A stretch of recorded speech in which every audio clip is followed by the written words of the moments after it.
ನಮಸ್ಕಾರ. ರಿವ್ಯೂ ಚಾನೆಲ್ಗೆ ಸ್ವಾಗತ. ನಾನು ಸೌಖ್ಯ ಗಾಂವ್ಕರ್. ಮಮತಾ ಬ್ಯಾನರ್ಜಿ, ನಾನು ಜನರ ವಕೀಲೆ, ನಾನು ಜನರ ಪರ ವಾದ ಮಾಡೋಕೆ ಬಂದಿದ್ದೀನಿ ಅಂತ ಸುಪ್ರೀಂ ಕೋರ್ಟಲ್ಲಿ SIR ವಿರುದ್ಧ, ಎಲೆಕ್ಷನ್ ಕಮಿಷನ್ ವಿರುದ್ಧ ಹೋರಾಟ ಮಾಡ್ತಿದ್ದಾರಲ್ವಾ. ಈ SIR ಪ್ರಕ್ರಿಯೆಯಿಂದ ಅನ್ಯಾಯ ಆಗ್ತಿದೆ ಪಶ್ಚಿಮ ಬಂಗಾಳದಲ್ಲಿ, ಪ್ರಜಾಪ್ರಭುತ್ವವನ್ನು, ಸಂವಿಧಾನವನ್ನು ರಕ್ಷಿಸಿ ಪ್ರಭುಗಳೇ ಅಂತ ಸುಪ್ರೀಂ ಕೋರ್ಟ್ ಮುಂದೆ ಹೋಗಿದ್ದಾರಲ್ವಾ. ಈಗ ಅದೇ ಸುಪ್ರೀಂ ಕೋರ್ಟ್ನ ಎದುರು ಸ್ಫೋಟಕ ಸಾಕ್ಷಿ ಇಟ್ಟಿದೆ ಎಲೆಕ್ಷನ್ ಕಮಿಷನ್. ಮಮತಾ ಬ್ಯಾನರ್ಜಿಗೆ ಎಂಥ ಶಾಕ್ ಕೊಟ್ಟಿದೆ, ಅದು ಕೂಡ ದಾಖಲೆ ಸಮೇತ. ಇದು ಅತ್ಯಂತ ಮಹತ್ವ ಪಡ್ಕೊಳ್ತಾ ಇದೆ. ಇಡೀ SIR ಪ್ರಕ್ರಿಯೆ, ಅಲ್ಲಲ್ಲಿ ಆರೋಪ ಪ್ರತ್ಯಾರೋಪ, ಪ್ರತಿಪಕ್ಷಗಳು, ಆಡಳಿತ ಪಕ್ಷ BJPಯದ್ದೇ ಹುನ್ನಾರ, ಇದು ತಮ್ಮ ವೋಟ್ ಬ್ಯಾಂಕನ್ನೇ ಟಾರ್ಗೆಟ್ ಮಾಡಲಾಗ್ತಿದೆ ಅಂತ ಆರೋಪ ಮಾಡ್ತಿರೋದು ಎಲ್ಲದರ ನಡುವೆಯೂ ಕೂಡ ನಡೀತಿದೆ ಸುಗಮವಾಗಿ. ಕರ್ನಾಟಕಕ್ಕೂ ಎಂಟ್ರಿ ಕೊಡ್ತಿರೋ ಹೊತ್ತಲ್ಲಿ ಪೂರ್ವಭಾವಿ ಎಲ್ಲ ಆಗಿದೆ, ಇನ್ನೇನು ಪ್ರಾಸೆಸ್ ಕರ್ನಾಟಕದಲ್ಲಿ ಶುರುವಾಗುತ್ತೆ. ಇಲ್ಲೂ ದೊಡ್ಡ ಜಟಾಪಟಿ ಶುರುವಾದರೂ ಅಚ್ಚರಿ ಇಲ್ಲ. ಈ ಹೊತ್ತಲ್ಲಿ ನೋಡಿ ಮಹತ್ವ ಪಡ್ಕೊಳ್ತಿರೋ ಬೆಳವಣಿಗೆ ಏನಾಗಿದೆ. ಹಾಗಾದರೆ ಎಲೆಕ್ಷನ್ ಕಮಿಷನ್ ಏನು ಮಾಡಿದೆ, ಡೀಟೇಲ್ಸ್ ಇಡ್ತಾ ಹೋಗ್ತೀವಿ. ಮಿಸ್ ಮಾಡಿದೆ ನಮ್ಮ ಚಾನಲ್ನ ಸಬ್ಸ್ಕ್ರೈಬ್ ಮಾಡಿ, ಹಾಗೆ ಮುಂದಿನ ಎಲ್ಲ ವಿಡಿಯೋಗಳ ಅಪ್ಡೇಟ್ಗಳಿಗಾಗಿ ಪಕ್ಕದಲ್ಲಿರೋ ಬೆಲ್ ಐಕಾನ್ ಕೂಡ ಕ್ಲಿಕ್ ಮಾಡಿ.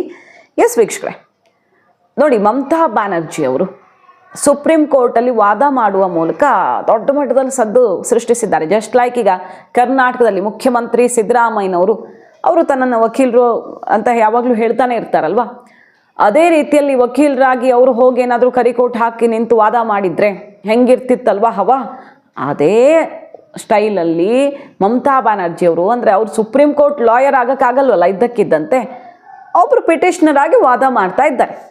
ಅರ್ಜಿದಾರರಾಗಿಯೇ ವಾದ ಮಾಡ್ತಿದ್ದಾರೆ, ಲಾಯರ್ ಆಗಿ ಅಲ್ಲ. ಆ ಒಂದು ಬೆಳವಣಿಗೆ ಇಡೀ ದೇಶದ ಇತಿಹಾಸದಲ್ಲಿ ಫಸ್ಟ್ ಟೈಮ್ ಒಬ್ಬರು CM ಹಂಗೆ ಮಾಡ್ತಿರೋದು, ಅದು ಇಡೀ ದೇಶದ ಗಮನ ಸೆಳೀತಿದೆ. ಹಾಗಾಗಿ ನರೇಂದ್ರ ಮೋದಿ ಮತ್ತು ಎಲೆಕ್ಷನ್ ಕಮಿಷನ್ ಇಬ್ಬರು ಮೈತ್ರಿ ಮಾಡ್ಕೊಂಡಿದ್ದಾರೆ ಅಂತಲೇ ಬಹಳಷ್ಟು ಪಕ್ಷಗಳು SIR ಪ್ರಕ್ರಿಯೆ ವಿರುದ್ಧ ವೋಟ್ ಚೋರಿಯ ಭಾಗ ಇದು ಅಂತೆಲ್ಲ ಮುಗಿ ಬೀಳ್ತಿರೋದು. ರಾಹುಲ್ ಗಾಂಧಿ ಅವ್ರದ್ದೊಂದು ಸ್ಟೈಲು, ಮಮತಾ ಬ್ಯಾನರ್ಜಿ ಅವ್ರದ್ದು ಇನ್ನೊಂದು ಸ್ಟೈಲು. ಮೊನ್ನೆ ಸೆಷನ್ನಲ್ಲೂ ಕೂಡ ನರೇಂದ್ರ ಮೋದಿ ಅವರು ಹೇಳಿದ್ರು, ಈ ನುಸುಳುಕೋರರನ್ನು ರಕ್ಷಿಸೋದಕ್ಕೆ ಅವ್ರ ಪರ ವಕಾಲತ್ತು ವಹಿಸ್ತಿದ್ದಾರೆ ಕೆಲವರು. ಆಶ್ಚರ್ಯ ಆಗತ್ತೆ. ಶ್ರೀಮಂತ ರಾಷ್ಟ್ರಗಳೇ ನುಸುಳುಕೋರರನ್ನ, ಅಕ್ರಮ ವಲಸಿಗರನ್ನ ಹೊರಗೆ ಓಡಿಸ್ತಾ ಇರುವಾಗ ಭಾರತದಲ್ಲಿ ಅವರನ್ನು ರಕ್ಷಿಸೋದಕ್ಕೆ ಏನೇನೆಲ್ಲ ಡ್ರಾಮಾಗಳು ನಡೀತಿವೆ ಅಂತ ಕೆಂಡವುಗಳಿದ್ರು ನರೇಂದ್ರ ಮೋದಿ ಅವರು. ಈಗ ನೋಡಿ ಎಲೆಕ್ಷನ್ ಕಮಿಷನ್ SIR ಪ್ರಕ್ರಿಯೆಯ ವಿರುದ್ಧ ಸುಪ್ರೀಂ ಕೋರ್ಟ್ಗೆ ಹೋಗಿರುವಂಥ ಮಮತಾ ಬ್ಯಾನರ್ಜಿ ಅವ್ರಿಗೆ ಹೆಂಗೆ ಶಾಕ್ ಕೊಟ್ಟಿದೆ ಅಂತ. ಈಗ ಕೌಂಟರ್ ಅಫಿಡವಿಟ್ ಅನ್ನು ಸಲ್ಲಿಕೆ ಮಾಡಿದೆ ಸುಪ್ರೀಂ ಕೋರ್ಟ್ಗೆ.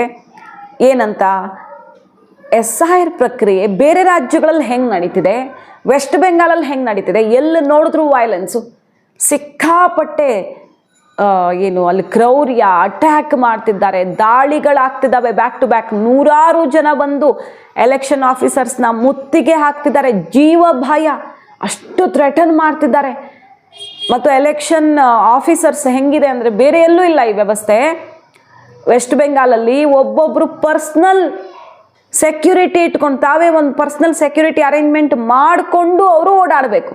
ಮೈಕ್ರೋ ಅಬ್ಸರ್ವರ್ಸ್ ಅಂತಾನೆ ಈಗ ಅವ್ರ ವಿರುದ್ಧನೇ ಮಮತಾ ಬ್ಯಾನರ್ಜಿ ಅವರು ಆಕ್ರೋಶ ಹೊರಹಾಕಿರೋದಲ್ವ ಸುಪ್ರೀಂ ಕೋರ್ಟಲ್ಲಿ.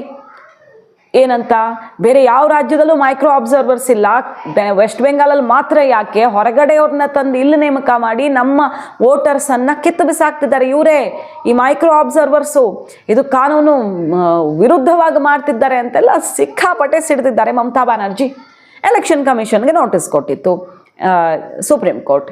ಈಗ ಕೌಂಟರ್ ಅಫಿಡವಿಟಲ್ಲಿ ಸಾಕ್ಷಿ ಸಮೇತ ಮಮತಾಗೆ ಶಾಕ್ ಕೊಟ್ಟಿರೋದು. ಏನಂತ, ಏನಾಗಿದೆ ವೆಸ್ಟ್ ಬೆಂಗಾಲಲ್ಲಿ ಪರಿಸ್ಥಿತಿ, ಯಾವ್ಯಾವ ಡೇಟಿಗೆ ಏನೇನು ನಡೆದಿದೆ ಹೇಳ್ತಾ ಹೋಗುತ್ತೆ.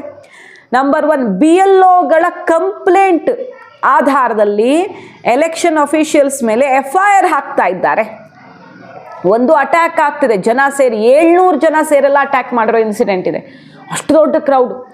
ಇನ್ನೊಂದು BLOಗಳ ಅಂದರೆ ಬೂತ್ ಲೆವೆಲ್ ಆಫೀಸರ್ಗಳ ಕಂಪ್ಲೇಂಟ್ ಆಧಾರವಾಗಿ ಇಟ್ಟುಕೊಂಡು FIR ಹಾಕ್ತಿದ್ದಾರೆ ಅಫಿಷಿಯಲ್ಸ್ ಮೇಲೆ. ಹಾಗೆ ಎಷ್ಟೋ ಜನ ಎಲೆಕ್ಷನ್ ಅಫಿಷಿಯಲ್ಸು ವೆಸ್ಟ್ ಬೆಂಗಾಲಲ್ಲಿ ಮಾತ್ರ ನಮ್ಮನ್ನು ಈ ಡ್ಯೂಟಿಯಿಂದ ಹಿಂದೆ ಸರಿಯೋದಕ್ಕೆ ಅವಕಾಶ ಮಾಡಿಕೊಡಿ ಅಂತ ಎಲೆಕ್ಷನ್ ಕಮಿಷನ್ಗೆ ಪತ್ರ ಬರೆದು ಜೀವ ಉಳಿಸ್ಕೊಳ್ಳೋಕೆ ರಿಕ್ವೆಸ್ಟ್ ಮಾಡಿರೋ ಲೆಟರ್ಸು. ಅಂದರೆ ನಮಗೆ ಅಪಾಯ ಇದೆ, ಜೀವಕ್ಕೆ ಅಪಾಯ ಇದೆ, ಅಟ್ಯಾಕ್ ಮಾಡ್ತಿದ್ದಾರೆ. ನಂಬರ್ 1 ಏನಾಗ್ತಿದೆ, ಎಲೆಕ್ಷನ್ ಅಫಿಷಿಯಲ್ಸು SIR ಡ್ಯೂಟಿ ಮಾಡೋದಕ್ಕಲ್ಲಿ ಎಷ್ಟು ತೊಂದರೆ ಆಗ್ತಾ ಇದೆ ಅನ್ನೋದನ್ನು, ಬೇರೆ ರಾಜ್ಯಗಳಲ್ಲಿ ಏನಾಗ್ತಿದೆ ಅನ್ನೋದನ್ನು ಚಿತ್ರಣವನ್ನು ಸುಪ್ರೀಂ ಕೋರ್ಟ್ನ ಎದುರು ಇಟ್ಟಿರೋದು. ಹಾಗೆ ಪ್ರವೋಕೇಟಿವ್ ಸ್ಪೀಚ್ಗಳನ್ನು ಮಾಡ್ತಿದ್ದಾರೆ ಮಮತಾ ಬ್ಯಾನರ್ಜಿ. ಒಬ್ಬರಂತೂ TMC ಲೀಡರು ಕಾಲು ಮುರಿತೀವಿ, ಎಲೆಕ್ಷನ್ ಕಮಿಷನರ್ ಕಾಲನ್ನು ಮುರಿತೀವಿ ಅನ್ನೋ ಸ್ಟೇಟ್ಮೆಂಟನ್ನು ಕೊಟ್ಟಿದ್ದಾರೆ. ಮತ್ತು ಹೊತ್ತಿ ಉರಿಯತ್ತೆ, ಬೆಂಕಿ ಉರಿಯತ್ತೆ SIR ಅದು ಇದು ಅಂತ ಬಂದರೆ ಅಂತ ಮಮತಾ ಬ್ಯಾನರ್ಜಿ ಸ್ವತಃ ಸ್ಪೀಚು ನೆನಪಿದೆ ನಮಗೆ. ಅಮಿತ್ ಶಾ ಅವರು ಬಂದಾಗ್ಲೇ ಅವರು ಹೋಟೆಲ್ಲಿಂದ ಹೊರಗಡೆ ಬರೋದಕ್ಕೆ ಬಿಟ್ಟಿರೋದೇ ಗ್ರೇಟ್ ಅನ್ನೋ ರೀತಿಯಲ್ಲಿ ಅವರು ಮಾತಾಡಿದ್ದು ಕೂಡ ಭಾರಿ ಆಕ್ರೋಶಕ್ಕೆ ಕಾರಣ ಆಗಿತ್ತು. ಸೆಂಟ್ರಲ್ ಹೋಮ್ ಮಿನಿಸ್ಟರ್ಗೆ ಹಿಂಗೆ ಹೆದರಿಸೋರು ಇನ್ನು ಬೇರೆಯವರನ್ನು ಯಾವ ರೀತಿ ಹೆದರಿಸಬಹುದು ಅಂತ BJP ಮುಗಿ ಬಿದ್ದಿದ್ದು ನೆನಪಿದೆ. ಈಗ ಎಲೆಕ್ಷನ್ ಕಮಿಷನ್ ಕೊಡ್ತಿರೋ ಸಾಕ್ಷಿಗಳನ್ನು ನೋಡಿ. West Bengal chief minister Mamata Banerjee ಹೋದಲ್ಲಿ ಬಂದಲ್ಲಿ ಒಂದು ರೀತಿಯಲ್ಲಿ ಪ್ರಚೋದನೆಯ ಭಾಷಣಗಳನ್ನು ಮಾಡ್ತಿದ್ದಾರೆ. ಜನ ಹೋದಲ್ಲಿ ಬಂದಲ್ಲಿ ಎಲೆಕ್ಷನ್ ಆಫೀಷಿಯಲ್ಸ್ನ ಟಾರ್ಗೆಟ್ ಮಾಡಬೇಕು, ಹೊಡಿಬೇಕು ಅಂತಹ ಪರಿಸ್ಥಿತಿಯನ್ನು ಸೃಷ್ಟಿ ಮಾಡ್ತಿದ್ದಾರೆ. 24/11/2025 ಅಂದರೆ ಕಳೆದ ಡಿಸೆಂಬರಲ್ಲಿ ಏನಾಯಿತು ಒಂದು ಇನ್ಸಿಡೆಂಟನ್ನು ಹೇಳಿದೆ, ಸಾಕ್ಷಿ ಸಮೇತ ಸುಪ್ರೀಂ ಕೋರ್ಟಲ್ಲಿ ಇಟ್ಟಿರೋದು. ಏನದು, ಚೀಫ್ ಎಲೆಕ್ಟ್ರಲ್ ಆಫೀಸರ್ ಅಲ್ಲಿ ಆಫೀಸನ್ನು CO's ಆಫೀಸನ್ನು ಹೊರಗಡೆಯಿಂದ ಲಾಕ್ ಮಾಡಿ ಬಿಲ್ಡಿಂಗನ್ನೇ ಧ್ವಂಸ ಮಾಡೋದಕ್ಕೆ ಪ್ರಯತ್ನ ಪಟ್ಟಿದ್ದಾರೆ. ಇಷ್ಟೆಲ್ಲ ಆದರೂ ಕೂಡ ಒಂದು FIR ಹಾಕಿಲ್ಲ ಅವ್ರ ಮೇಲೆ. ಮುಖ್ಯ ಚುನಾವಣಾಧಿಕಾರಿಯ ಕಚೇರಿಗೆ ನುಗ್ಗೋದಕ್ಕೆ ಪ್ರಯತ್ನ ಪಡ್ತಾರೆ, ಹೊರಗಡೆಯಿಂದ ಕೂಡ ಹಾಕ್ತಾರೆ, ಧ್ವಂಸ ಮಾಡೋಕೆ ನೋಡ್ತಾರೆ. ಇಷ್ಟೆಲ್ಲ ಮಾಡಿದವ್ರ ಮೇಲೆ ಒಂದು FIR ಇಲ್ಲ, ಯಾರೋ ಒಬ್ಬರನ್ನು ಕೂಡ ಕ್ರಮಕ್ಕೆ ಒಳಪಡಿಸಿಲ್ಲ. ಎಂಥ ಪರಿಸ್ಥಿತಿ ಬಂದಿದೆ ಅಂದರೆ, ಹೊರಗಡೆ ವೆಸ್ಟ್ ಬೆಂಗಾಲಲ್ಲಿ SIR ಪ್ರಕ್ರಿಯೆಗೆ ಅಫಿಷಿಯಲ್ಸ್ ಓಡಾಡಬೇಕಂದ್ರೆ ಒಬ್ಬೊಬ್ಬರು ಸೆಕ್ಯೂರಿಟಿ ಅಫಿಷಿಯಲ್ಸ್ನ ಅಂದರೆ ಪರ್ಸ್ನಲ್ ಸೆಕ್ಯೂರಿಟಿ ಅಫಿಷಿಯಲ್ನ ಇಟ್ಟುಕೊಂಡೇ ಅವರು ಓಡಾಡಬೇಕು, ಅಂತಹ ಪರಿಸ್ಥಿತಿ ತಂದಿದ್ದಾರೆ. ಇನ್ನೂ ಒಂದು ಎಕ್ಸಾಂಪಲ್, ECI ಸುಪ್ರೀಂ ಕೋರ್ಟ್ಗೆ ಹೇಳಿರೋದು ನೋಡಿ. West Bengal one and only state electoral official ಇಡೀ ದೇಶದಲ್ಲಿ Y+ ಕ್ಯಾಟಗರಿ ಸೆಕ್ಯೂರಿಟಿಯನ್ನು ಪಡ್ಕೊಂಡಿದ್ದಾರೆ. ಕೇಂದ್ರ ಗೃಹ ಇಲಾಖೆಯಿಂದ ಅವ್ರಿಗೆ Y+ ಕ್ಯಾಟಗರಿ ಭದ್ರತೆ ಕಲ್ಪಿಸಿದ್ದಾರೆ. ಅಂದರೆ ಎಷ್ಟು ಥ್ರೆಟ್ ಇದೆ ಅವ್ರಿಗೆ. ಇಂತಹ ಸ್ಥಿತಿಯಲ್ಲಿ ಬೇರೆ ರಾಜ್ಯದಲ್ಲಿ ಎಲ್ಲಾದರೂ ಇದೆಯಾ?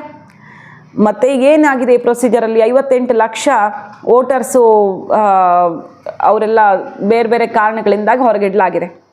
ಮತ್ತು 1.25 ಕೋಟಿ ನೋಟಿಸ್ಗಳನ್ನು ಸರ್ವ್ ಮಾಡಿದ್ದಾರೆ. ಹಿಂದಿನ ಪಟ್ಟಿಗೂ ಈ ಪಟ್ಟಿಗೂ ಅವರು ಹೋಲಿಕೆ ಆಗ್ತಿಲ್ಲ, ಅನ್ಮ್ಯಾಪ್ಡ್ ನೋಟಿಸ್ಗಳನ್ನು ಕೊಟ್ಟಿದ್ದಾರೆ. ಆ ನೋಟಿಸ್ ಕೊಟ್ಟಿದ್ರಲ್ಲೂ ಬಹಳಷ್ಟು ಜನ ಹಾಜರೇ ಆಗ್ತಿಲ್ಲ. ಯಾಕೆ ಹಾಜರಾಗ್ತಿಲ್ಲ? ಸರಿ ಇದ್ದಾರೆ ಇವರು ಅಂದರೆ ಹಾಜರಾಗಿ ಡಾಕ್ಯುಮೆಂಟ್ಸ್ ಆದರೂ ಕೊಡಬೇಕಿತ್ತಲ್ಲ. ಸೊ ಕಳ್ಳಾಟಗಳಿಗೆಲ್ಲ ಸಾಕ್ಷಿ ಸಿಗ್ತಾ ಇದೆ.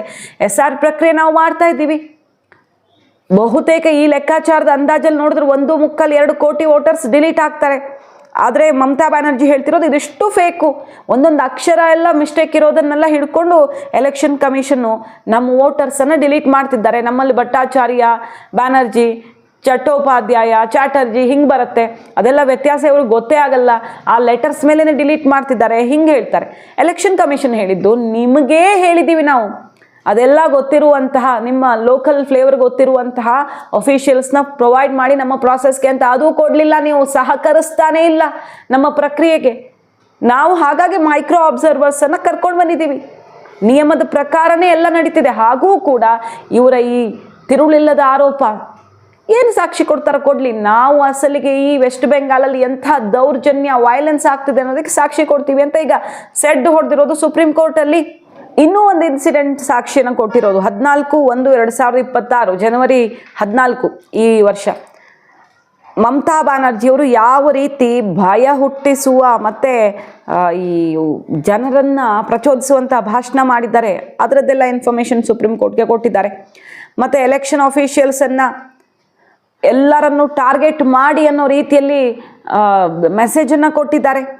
ಅದರ ಜೊತೆಗೆ ಮೈಕ್ರೋ ಅಬ್ಸರ್ವರ್ ಒಬ್ಬರ ಹೆಸರನ್ನು ತಗೊಂಡು, ಅವರು ಅಫಿಷಿಯಲ್ ಅಲ್ಲಿ ಬಂದಿರೋರು ಕೆಲಸ ಮಾಡೋಕ್ಕೆ, ಅವರ ಹೆಸರನ್ನೇ ಹೇಳಿ ಅವರನ್ನು ಟಾರ್ಗೆಟ್ ಮಾಡಿ ಸ್ಪೀಚ್ ಮಾಡಿದ್ದಾರೆ.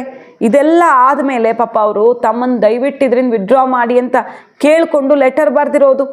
ಡ್ಯೂಟಿ ಮಾಡೋದಕ್ಕೆ ಆಗ್ತಾ ಇಲ್ಲ ಅನ್ನುವಂಥ ಪರಿಸ್ಥಿತಿಯಲ್ಲಿ ಒಂಥರ ಎಚ್ಚರಿಕೆ, ಹೆಜ್ಜೆಗೂ ಎಚ್ಚರಿಸ್ತಿದ್ದಾರೆ. ಅಲ್ಲಿ ಸಾಧ್ಯ ಇಲ್ಲ ಇಲ್ಲಿ ವರ್ಕ್ ಮಾಡೋಕೆ ಅನ್ನೋ ರೀತಿಯಲ್ಲಿ ಕೇಳಿಕೊಳ್ತಿದ್ದಾರೆ. ಅದನ್ನೂ ಕೂಡ ಎಲೆಕ್ಷನ್ ಕಮಿಷನ್ ಈಗ ಸುಪ್ರೀಂ ಕೋರ್ಟ್ನ ಎದುರು ಇರಿಸಿದೆ. ಇನ್ನೂ ಒಂದು ಎಕ್ಸಾಂಪಲ್, 15/1/2026 15ನೇ ತಾರೀಕು ಜನವರಿ ಅಲ್ಲಿ ಏನಾಗಿದೆ ಅಂತ ಕೇಳಿದ್ರೆ block development officer SIR work ಆಗ್ತಾ ಇದ್ದಂತಹ ಜಾಗದಲ್ಲಿ ಅಟ್ಯಾಕ್ ಆಗಿದೆ. ಎಷ್ಟು ಜನ? 700 ಜನ ಬಂದು 700 ಜನ ಒಂದೇ ಸಲ ಅಟ್ಯಾಕ್ ಮಾಡ್ತಾರೆ. ಏನಾಗಬೇಡ ಪರಿಸ್ಥಿತಿ ಅಲ್ವಾ? ಇಂಥದ್ದೊಂದು ಘಟನೆ ಆಗಿದೆ. ಸೊ ಈಗ ಒಂದು ಸೆಷನ್ ಆಗಿದೆ, ಮಮತಾ ಬ್ಯಾನರ್ಜಿ ಅವರೇ ವಾದ ಮಾಡಿ ಸಂವಿಧಾನವನ್ನು ರಕ್ಷಿಸಿ CJI ಸಾಹೇಬ್ರೇ ನೀವೇ ಮಧ್ಯಪ್ರವೇಶ ಮಾಡಬೇಕು ಅಂತೆಲ್ಲ ಕೇಳಿಕೊಂಡು ಶುರುವಾಗಿದೆಯಲ್ಲ. ಈಗ ECನೇ ತಾನೇ ಎಂಟ್ರಿ ಕೊಟ್ಟಿದೆ ಸಾಕ್ಷಿ ಸಮೇತ. ಒಂದಲ್ಲ ಎರಡಲ್ಲ 10 ದಿನಗಳಲ್ಲಿ ನಡೆದಂತಹ ಎಲ್ಲ ಸಾಕ್ಷಿಗಳನ್ನು ಇಡ್ತೀವಿ. ಏನಾಗ್ತಿದೆ SIR ಪ್ರಕ್ರಿಯೆಗೆ ಅಲ್ಲಿ ಅದಕ್ಕೆ ಪ್ರತಿಯೊಂದು ದಾಖಲೆ ಇದೆ ಅಂತ ಬಂದಿರೋದು. ಸುಪ್ರೀಂ ಕೋರ್ಟ್ ಈ ಹಿಂದೆ ಬಿಹಾರದ ಕೇಸಲ್ಲಿ ಏನು ಹೇಳಿತ್ತು? ಯಾವುದು ಈ SIR ಪ್ರಕ್ರಿಯೆ ವ್ಯಾಕ್ಯೂಮಲ್ಲಿ ಮುಚ್ಚಿಟ್ಕೊಂಡು ಮಾಡ್ತಿಲ್ಲ, ಲಿಸ್ಟ್ ಪಬ್ಲಿಷ್ ಆಗುತ್ತೆ. ಸರಿ, ಪ್ರಾಬ್ಲಮ್ ಇದೆ, ಸರಿ ಇದ್ದವರ ಹೆಸರನ್ನು ಕೈ ಬಿಟ್ಟಿದ್ದಾರೆ ಅಂದರೆ ಖಂಡಿತವಾಗಿಯೂ ಅವರು ಡಾಕ್ಯುಮೆಂಟ್ ತಗೊಂಡು ಬಂದು ತಮ್ಮ ಹಕ್ಕನ್ನು ಕಾಪಾಡ್ಕೊಳ್ಳೋಕೆ ಅವಕಾಶ ಇದೆ ಪಬ್ಲಿಷ್ ಮಾಡಿದಾಗ. ಮತ್ತು ಎಲ್ಲ ಪಕ್ಷಗಳಿಗೂ ಕೂಡ ಆ ಏನು ಕರಡು ಪ್ರತಿ ಹೋಗುತ್ತೆ, ಫೈನಲ್ ಲಿಸ್ಟ್ ಹೋಗುತ್ತೆ, ಅವರು ಅಸಿಸ್ಟ್ ಮಾಡ್ಬೋದು. ಸುಪ್ರೀಂ ಕೋರ್ಟೇ ಹೇಳಿದರೆ ರಾಜಕೀಯ ಪಕ್ಷಗಳು ಅಸಿಸ್ಟ್ ಮಾಡಿ ಅಂತ. ಇಷ್ಟೆಲ್ಲ ಅವಕಾಶಗಳಿರುವಾಗ ಮಮತಾ ಬ್ಯಾನರ್ಜಿ ಸೃಷ್ಟಿಸ್ತಾ ಇರೋದು ದೊಡ್ಡ ಡ್ರಾಮಾವ ಇದು, ಹೈ ಡ್ರಾಮಾವ ಇದು ಅನ್ನುವ ಆಕ್ರೋಶ ರಾಜಕೀಯವಾಗಿ ಸಿಡಿದಿರೋ ಹೊತ್ತಲ್ಲೇ ಎಲೆಕ್ಷನ್ ಟೈಮಲ್ಲಿ ಹೊಸ ಅವತಾರ ಬರುತ್ತೆ. ಇವರದ್ದು ವೀಲ್ ಚೇರ್ ಆಯಿತು, ಈಗ ಕರಿಕೋಟು ಅಂತ BJP ಮುಗಿ ಬೀಳ್ತಿರೋ ಹೊತ್ತಲ್ಲೇ ಎಲೆಕ್ಷನ್ ಕಮಿಷನ್ ಸುಪ್ರೀಂ ಕೋರ್ಟ್ ಮೆಟ್ಟಿಲೇರಿ ಸಾಕ್ಷಿಯನ್ನು ಸ್ಫೋಟಕ ದಾಖಲೆಗಳನ್ನು ರಿಲೀಸ್ ಮಾಡಿರೋದು ಮಹತ್ವ ಪಡ್ಕೊಳ್ತಾ ಇದೆ. ಮಾಹಿತಿ ಇಷ್ಟ ಆಗಿದ್ರೆ ಮಿಸ್ ಮಾಡಿದ್ರೆ ನಮ್ಮ ಚಾನಲ್ನ ಸಬ್ಸ್ಕ್ರೈಬ್ ಮಾಡಿ, ನಿಮ್ಮ ಅಭಿಪ್ರಾಯ ಕಮೆಂಟ್ ಮಾಡಿ ತಿಳಿಸಿ. Thank you.